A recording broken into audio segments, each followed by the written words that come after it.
क्या कभी ऐसा हो सकता है कि एक जानवर की कहानी, और वो भी एक स्वार्थी बंदर की, हमें इंसानियत के बारे में कोई गहरी बात सिखा जाए? आज हम एक ऐसी ही कहानी को समझने वाले हैं जो अहंकार और फिर उस अहंकार के टूटने से हुए एक बड़े बदलाव की है। तो चलिए कहानी शुरू करते हैं डॉक्टर उल्लू के इन बहुत ही समझदारी भरे शब्दों से। याद रखें, कोई भी छोटा काम एक बड़ा बदलाव ला सकता है। अब ये सिर्फ एक अच्छी बात नहीं है, बल्कि ये इस पूरी कहानी का कह सकते हैं कि सार है। एक ऐसा सच जो हमें कहानी के आखिर तक रास्ता दिखाएगा। देखिए, हर अच्छी कहानी में ना एक टकराव होता है, एक खींचतान।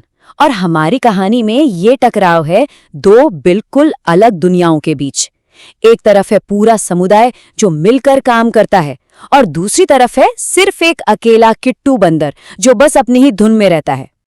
तो एक तरफ है फॉरेस्ट केयर हॉस्पिटल, जहां टीम वर्क है, जिम्मेदारी है, एक दूसरे की देखभाल है, सब मिलकर एक मकसद के लिए काम कर रहे हैं। और फिर आती है किट्टू की दुनिया। इस दुनिया का नियम बस मैं और मेरा, स्वार्थ, खेलकूद और हाँ, दूसरों की मेहनत का मजाक उड़ाना। कितना फर्क है ना? कहते हैं ना, किसी का असली रंग जानना हो तो उसके शब्द सुनो। तो चलिए किट्टू के अहंकार को समझने के लिए उसके कुछ जवाबों को सुनते हैं। ये जवाब असल में उसकी पूरी शख्सियत को बयां कर देंगे। तो सोचिए, किसी ने उससे बस जमीन साफ करने में मदद मांगी और जवाब क्या मिला? सफाई मेरे लिए नहीं है, मुझे तो गंदगी करना ज्यादा पसंद है। देखिए, ये सिर्फ मना करना नहीं था, ये तो जिम्मेदारी से सीधे सीधे मुंह फेर लेना था। और बात यही नहीं रुकी। जब तौलिया मोड़ने की बारी आई तो उसका घमंड और भी ज्यादा बढ़ गया। जवाब इतना तीखा था कि आप सोच भी नहीं सकते। ये दिखाता है कि वो दूसरों के काम को कितना छोटा समझता था, कितनी नफरत थी उसके मन में। फिर बेचारे ब्रूनो ने एक भारी गाड़ी खींचने में मदद मांगी, और किट्टू का घमंड, अरे बाप रे, बोला मेरी ताकत आम तोड़ने के लिए है, गाड़ियां खींचने के लिए नहीं। मतलब साफ था, उसकी ताकत दूसरों की मदद के लिए नहीं, सिर्फ दिखावा करने के लिए थी। और हद तो तब हो गई जब मरीजों के लिए दवाइयां गिनने जैसा जरूरी काम आया। उसका जवाब, मैं सिर्फ नारियल गिनता हूं, कैप्सूल नहीं। बस अब तक तो ये पैटर्न एकदम साफ हो चुका था। किट्टू की दुनिया में मदद नाम के शब्द के लिए कोई जगह ही नहीं थी। एक कहावत है, pride comes before a fall, यानी घमंड का सिर हमेशा नीचा होता है। और किट्टू के साथ भी बिल्कुल यही होने वाला था। उसका जो ये लगातार बढ़ता हुआ अहंकार था ना, वही उसे ले डूबने वाला था। और जरा विडंबना तो देखिए, जिन लोगों की उसने कभी मदद नहीं की, जिनका मजाक उड़ाया, अब उन्हीं के सामने वो अपनी शान बघार रहा था। बड़ा ऐलान किया, सब लोग अपनी सांसें थाम लो, मेरा कमाल का करतब देखने के लिए तैयार हो जाओ। बस यही वो पल था, यहीं से सब कुछ बदलने वाला था। और फिर हुआ वही जिसका डर था। पहले डींगे हाकी, फिर घमंड में छलांग लगाई और पैर फिसल गया। जो आवाज कुछ देर पहले तक शान बघार रही थी, अब वही आवाज मदद के लिए चिल्ला रही थी। सारा घमंड, सारा अहंकार एक पल में चकनाचूर हो गया।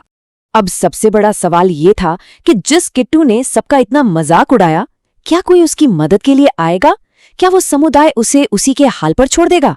लेकिन जो हुआ वो वाकई में हैरान करने वाला था। उन्होंने नफरत का जवाब प्यार से दिया। किट्टू के स्वार्थ से बिल्कुल उलट फॉरेस्ट केयर की टीम ने एक पल भी बर्बाद नहीं किया।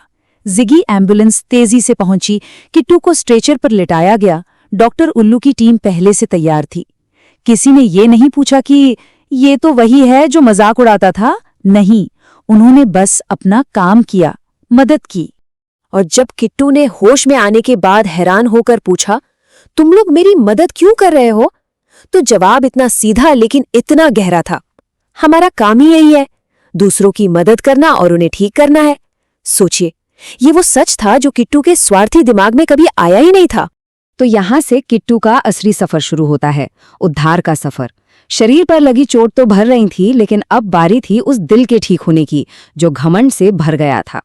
अस्पताल के बिस्तर पर पड़े पड़े किट्टू के दिमाग में बस एक ही सवाल गूंज रहा था, बार बार, मैंने इनका इतना मजाक उड़ाया, इनके काम को छोटा समझा, फिर भी ये लोग मेरी मदद क्यों कर रहे हैं?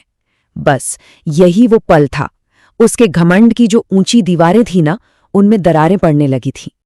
अब वो सिर्फ लेटा हुआ नहीं था, वो देख रहा था, पहली बार सच में देख रहा था। वो देख रहा था कि कैसे बीमारी रोकने के लिए लगातार सफाई हो रही है, कैसे मरीजों के आराम के लिए कंबल मोड़े जा रहे हैं, कैसे दूसरों की जान बचाने के लिए भारी सामान उठाया जा रहा है। वो निस्वार्थ सेवा, वो समर्पण जिसका उसने हमेशा मजाक उड़ाया था।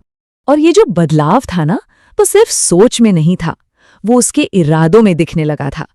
जो किट्टू कल तक सफाई का मजाक उड़ाता था, आज वो चीजों को हीरे की तरह चमकाना चाहता था।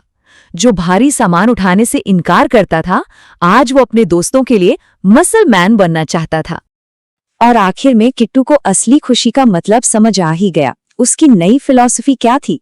उसने खुद कहा, सिर्फ जंगल में झूलने से ज्यादा मजा तो दोस्तों की मदद करने में है। क्या कमाल का बदलाव है।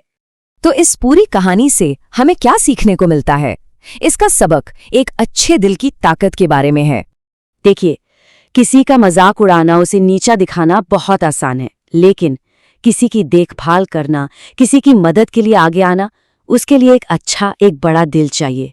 ये कहानी हमें यही याद दिलाती है कि असली ताकत किसी को गिराने में नहीं, बल्कि गिरे हुए को उठाने में है। और इस बात को डॉक्टर उल्लू के शब्दों से बेहतर कौन कह सकता है? मदद सिर्फ जिस्म के घाव नहीं भरती, ये तो दिलों को भी ठीक कर देती है। और किट्टू का बदला हुआ दिल इसका सबसे जीता जागता सबूत है। तो आखिर में एक सवाल है जो हम सबके लिए है, असली ताकत किस चीज में है? किसी का मजाक उड़ाने में या किसी के जख्म पर मरहम लगाने में? शायद इसका जवाब हमें कहीं और नहीं, अपने ही आसपास देखने पर मिल जाएगा।